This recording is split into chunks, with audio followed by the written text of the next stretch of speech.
Hello, everyone.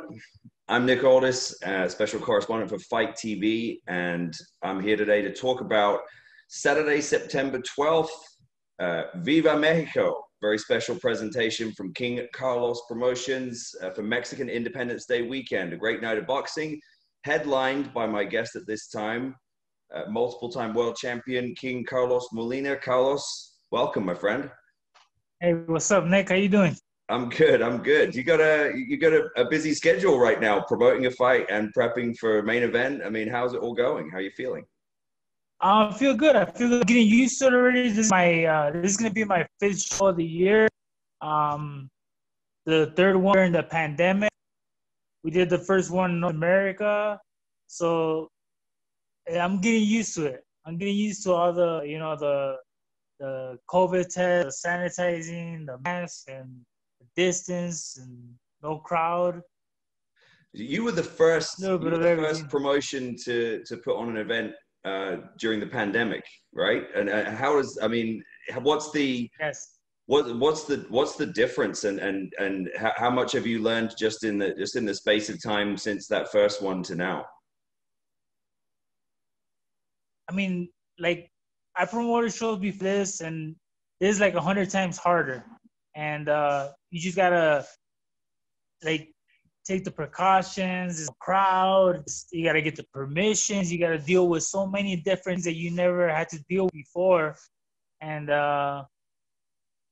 but it's something that I'm getting used to already, and I already know what to do. It's becoming easier, and that's good for me. So I could just focus on my fight, not be stressed out or anything. I mean, I'm glad you mentioned being stressed out, because it's hard enough, being in the main event and fight camp and training, getting ready for your fight, but then also promoting the event. You're wearing two hats, and then doing it during a pandemic. So then all these other things you've got to worry about, like you said, the testing and all the different precautions and the distancing and the regulations.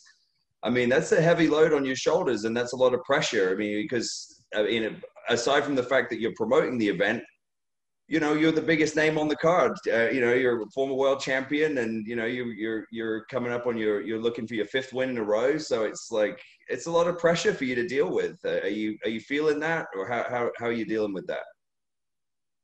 No, I feel good.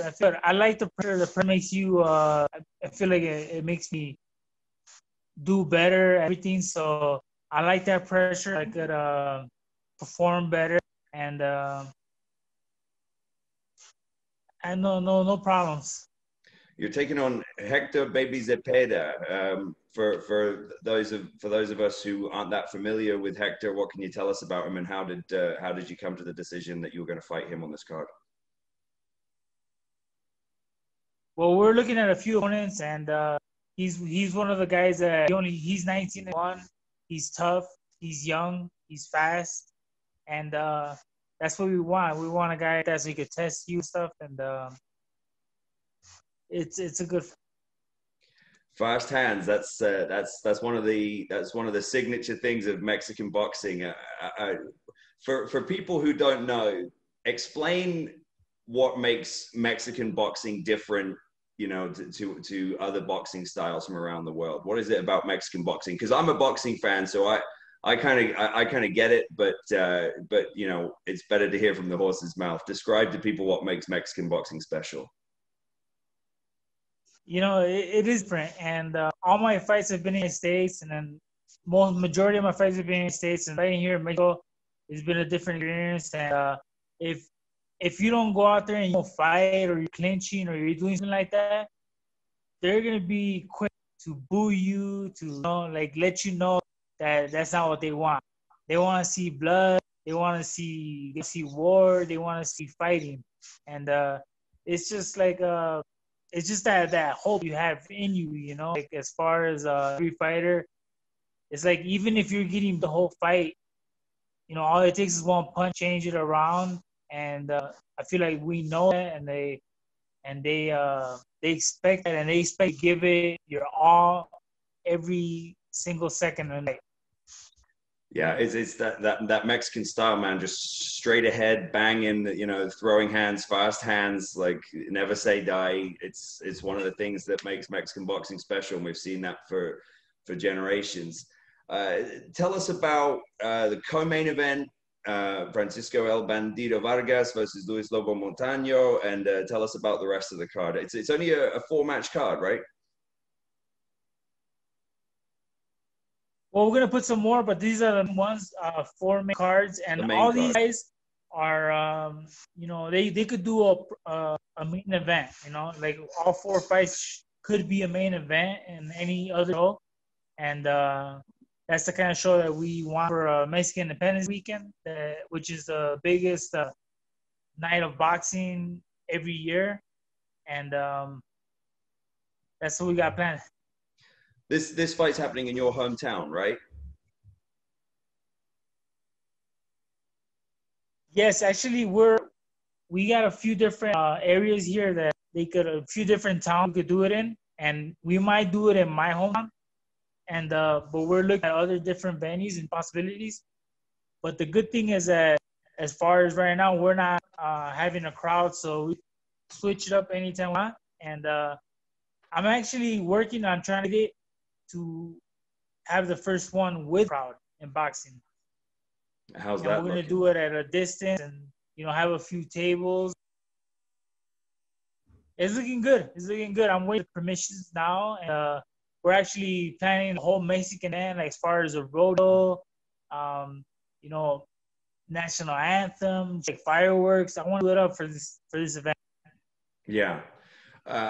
You mentioned in your in your press release, your promotion, you're really trying to emphasize putting the fighters first, and you referenced that, saying that, you know, you as a fighter first and a promoter, you kind of want to make that the focal point. Can you elaborate on that a little bit? Yeah, I mean, coming, you know, I'm a fighter. I know the struggles fighters go through as far as getting robbed, um, you know, not getting paid good, and so many struggles in boxing that they had to deal with. And I feel like, you know, going through that, I understand them. I understand how it is. So as far as like my opponent, I know I'm the promoter, but if he comes in here and he beats me, then they're gonna raise his hand because he won fair and square, you know, and that's the way it should be. And as far as you know, going on to the future, I said the best fight I could possibly make. You know, I wanna, you know, like a tournament style fights, because that's where you see the best fight best, and that's how it should be. Yeah. We touched on it a little bit, you know, balancing the responsibilities of being the promoter of the fight and the organizer, and all the administrative responsibilities. And then obviously also you got to take care of yourself, and you got fight camp. So how are you feeling physically going into this fight? I'm feeling real good. I'm feeling the best of my life. I feel that my training is always been good because I always been hard no matter what, and just to being the promoter of the show doesn't change it. It makes me even want to train harder because I want to put in a good show. I want to put in a good show here. Actually, my parents are going to be here from the United States. They live in Wisconsin, so they're going to be down here, and even more of a reason. I feel like everything is building up for me as far as like to have the perfect night, as far as promoting, as far as boxing, as far as just everything. I want it to be perfect all the way around, you know, like the best shape, the best boxer, the best show, the best night, just all the way around. And I want it all together September 12th. You're fighting at middleweight, so not much of a weight cut this time. Don't have to worry too much about that. I mean, that must be a nice relief for you compared to some of your other fights in the past. Well, yeah, I mean, actually, I moved to middleweight, and there's a few guys that I'm targeting at middleweight. There's a lot of guys. I feel like it's the best division, and I always want to be in the best division that there is. And for me, moving up to middleweight, I'm strong. I don't have to cut weight, and it makes it easier for me to, you know, focus on promotion, and at the same time, train. I have to cut weight, and but yeah, there's a few guys that I'm targeting. You know, all the weights out there. all of them. And I just got to prove myself once again at middleweight this time. And I'm ready to do so September 12th and just stay busy as much as I can. Okay, and finally, for anyone watching this who's on the fence about buying this pay-per-view on FITE September 12th, give them the big sell. What is it about this event that makes that makes you think that these people will get their money's worth on September the 12th? All right, like I said before, all 4 fighters could be a main event in any card. Starting with Pajaro, Alejandro Davila. He's fighting a 10-round fight. He's a top prospect. He's like 21-1. We got Adrian Diamante, Estrella, also a hot prospect too. That they're both in a line to be close to fighting for a world title. 1 or 2 wins away. And so is Bandido Vargas, former world champion. He's he's a few wins away from going back and reclaiming his world title. And I feel the same way too. I feel the same way also for me.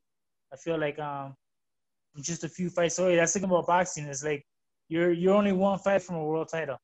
You just got to keep winning, got to keep working, and you're there. Yeah, nothing more exciting than seeing a hungry fighter in the ring. So Saturday, September 12th, live on FITE, Mexican Independence Day weekend. It's always going to be a banger. Carlos, thank you for joining us, my friend. Best of luck on September 12th. Yeah, man. Thanks for having me on, Nick, man. Take care. Talk to you. You too.